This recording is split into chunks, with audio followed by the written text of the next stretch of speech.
A doce paz do Senhor Jesus. Bem-vindo, bem-vindo ao Aprendiz Cristão. Estamos numa semana em 3 mensagens falando sobre pescando almas. Algumas 3 maneiras de se pescar almas. E a forma para hoje é pescando almas à distância da margem. O texto base que estamos usando é Atos 1:8. Mas recebereis virtude ou poder, que há de vir sobre vós, e ser-me-eis testemunhas, tanto em Jerusalém, Samaria, Judéia e até os confins da terra. Primeiro, receberemos poder. Para quê, irmão Wagner? Para ser testemunha, para testificar das grandezas e maravilhas de Deus. Segundo ponto, é até os confins da terra. Então não é algo para a gente restringir apenas a um bairro, a uma localidade. Como falou de missões, só falam-se de África, só falam de presídio, mas o mundo está aí. Quando eu olho aqui da janela, como estou olhando agora, eu vejo tantas casas, tanta construção, que se você fosse analisar de uma forma humana, a gente nem se é do nosso bairro, de tanta tarefa que nós temos a realizar, de tanta obra que nós temos a realizar. Quando eu falo de pesca à distância da margem, é aquela pesca que você vai se fazer valer de um barco, de uma embarcação, e você vai deixar a margem, você vai entrar oceano adentro, ou rio adentro. Então há de ter uma dedicação maior do que a pesca à margem. A pesca à margem, já falamos que a isca principal é o bom testemunho. Essa pesca à distância da margem, não há tanto o bom testemunho porque ninguém te conhece. Então ninguém vai te sondar, embora você vai ser esquadrinhado nos primeiros atos, primeiras atitudes, para a pessoa ver qual era a sua postura, qual é a sua conduta de fato e de verdade. Então, devemos pescar também à distância da margem. Aí a zona de conforto tem que ser tirada e muito mais tirada, porque você vai entrar mar adentro. Você está longe do seu bairro. É quando você vai fazer um exame em outro bairro, quando você vai fazer uma viagem, quando você vai para uma empresa distante da tua casa, você vai se relacionar com pessoas que não te conhecem. A isca principal de todas as pescas é claro que é a palavra de Deus. A palavra de Deus, ela é poderosa. Alguém fala assim, mas profeta na sua pátria não tem honra. Querido, isso era um adágio da época, um ditado da época, mas a palavra ela é espada, ela é poder. Em qualquer lugar, você não vai salvar almas das trevas, do fogo, contando historinhas da carochinha. Você vai ter que falar da palavra. E a pessoa vai testificar se a sua vida tem concordância com essa palavra que você está ministrando. Então tem que sair um pouco da zona de conforto, um pouco mais, e entrar mar adentro. Sair da margem também representa entrar numa dependência maior para com Deus, porque você está deixando a margem da timidez, do medo. Eu sei que a timidez ela impera em nosso coração.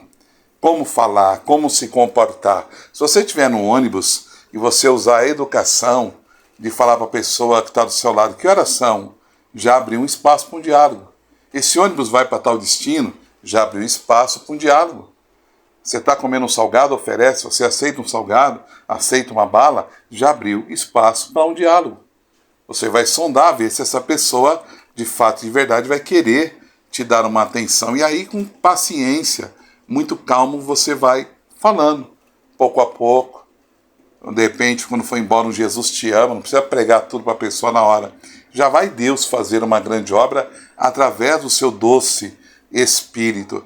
Então, não é tão difícil. Eu dou uma dica, que é que você como cliente tem mais abertura para falar com alguém. Você, como alguém que contratou alguém para pintar a sua casa, tem mais espaço. Outra dica fantástica que eu te dou, eu já tive carro uma época, hoje eu não tenho carro. E eu tinha no meu carro sempre folheto. Porque no final de semana aqui em São Paulo, você para no farol, você é bombardeado, querido, por folhetos de prédios, de apartamentos. E nessa, eu sempre falava, olha, eu aceito o seu se você aceitar o meu. E é claro que a pessoa vai aceitar. Ah, obrigado. Uma palavra de Deus para o seu coração. Deus te abençoe. E pronto. Você já orou por esse folheto. Você tem que crer que Deus vai fazer uma grande obra. Então não é difícil pescar à distância da margem. É necessário. E até para a pessoa não te conhecer, ela vai acabar te dando um voto maior de confiança.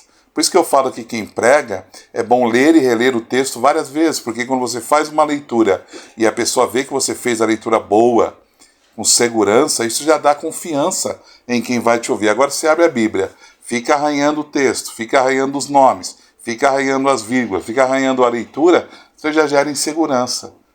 Automaticamente você gera insegurança. Mas quando você lê de fato e de verdade, com mais coerência a tua leitura, já gera em quem vai te ouvir uma confiança. Outra dica que eu te dou para você pescar a distância da margem, não queira pregar o que você não conhece.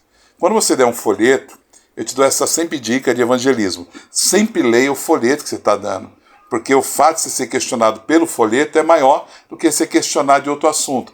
Podem questionar outro assunto e que você não esteja armado para receber as críticas. Ah, mas na igreja só tem ladrão. Você vê a igreja tal, você tem que ter graça para ouvir as queixas e falar para alguém assim, olha, realmente tem acontecido isso, mas isso é os ministérios. Você tem que saber separar a igreja espiritual, que está pronta, dos ministérios. Ministério é uma coisa, a igreja espiritual é outra coisa. E assim você vai ganhando almas para o reino de Deus. Eu me lembro uma vez que eu dei um folheto com uma moça, pescando a distância de casa, a distância da margem.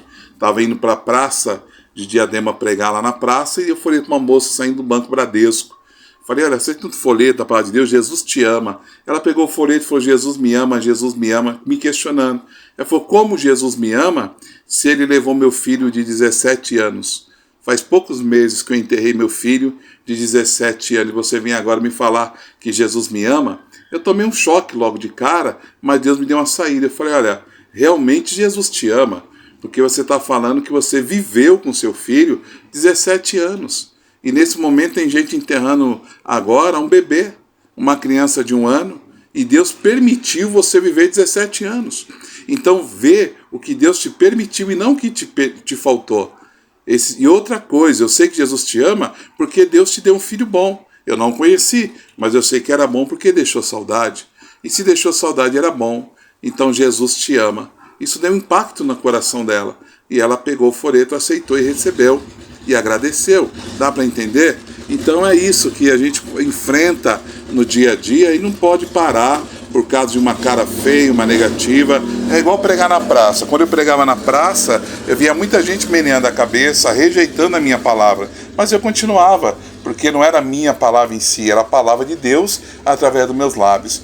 E a pessoa tem que aceitar como um dia todos nós aceitamos, tá bom? Essa é a palavra hoje aqui do Aprendiz Cristão.